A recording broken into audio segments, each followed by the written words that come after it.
Manipur will continue to burn. As the Hindutva propaganda is farming the next wave of majoritarian anger. By Arun Pagatharavu via Zalengam Media. The Hindutva propaganda machine is manufacturing evidence to discard Byron's administration to authorize a large-scale military effort to appease the Meitei crowd. This will result in organized military operations targeting the Kuki people.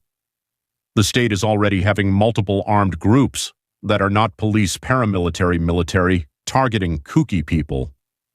The ongoing developments indicate a potential possibility for an all-out attack against the Kuki people. It could be branded as operations against militants, and the operations could involve the armed groups gain a free hand to conduct attacks against Kuki people. This is the same template that was applied in Gujarat riots in 2002. Assam Rifles was moved out of Manipur as it had a large Kuki presence. Now, with the CRPF count growing, the Meitei proportion in uniformed services in the state is growing against that of the Kukis. The perception of bias against Kuki is inevitable. Ongoing violence resulting in the death of Meitei protesters could easily escalate to a drastic response, unleashing anti-Kuki violence of large scale to appease the majority. The administrative moves to reduce Kuki presence in security forces circumstantially corroborates to this hidden intent. Why move Assam Rifles out? How is CRPF deployment justified, given that the violence has only been growing ever since the removal of Assam Rifles? Why is there absolutely no mention of peace talks and what the Kuki people are demanding? The genocide of Kuki people is on and is growing in scale. However, it is Kuki people who are being branded as militants despite the presence of Meitei armed groups. While the conflict and consequences are heart-wrenching, it is important to note that for the first time since 2014, a minority group, Kuki people, is standing up to the Hindutva propaganda without buckling on the basis of mismatch with the majority.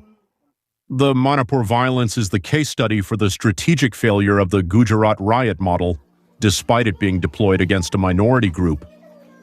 Given the Hindutva propaganda drowning the Kuki side of the conflict in the media, there is no hope for the rest of India to think of the atrocities faced by the Kuki people. The Kuki people, however, have demonstrated exemplary courage and extreme resilience against oppression, despite being heavily outnumbered on all fronts. The Kuki community will go down in history as the minority that refused to buckle under majoritarian violence. The rest of India might not stand with them, but it sure can learn from them on how to confront the majoritarian Hindutva propaganda. What is happening now is a consequence. Manipur people trusting BJP is the causation. The Hindutva propaganda can create 1 million Byrons out of every community. The one who falls for it will be held responsible for what is essentially the violence by design incubated by the anti-human Hindutva propaganda. One must not forget that the Hindutva propaganda used a simple misrepresentation of reservation policy as the spark to ignite the raging forest fire that is consuming Manipur.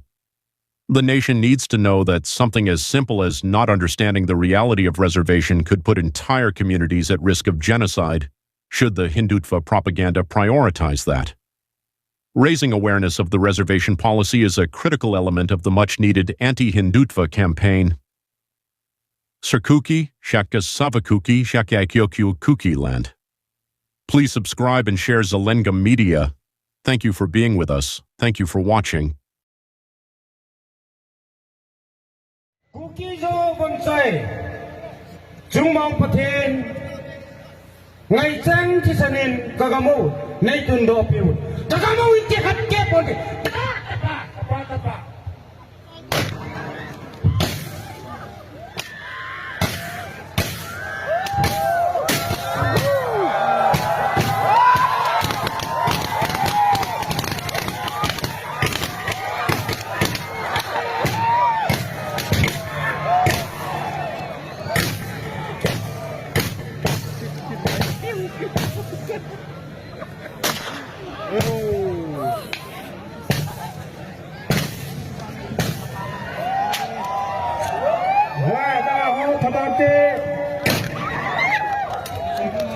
Oleh kita umin, sabang kita tautin,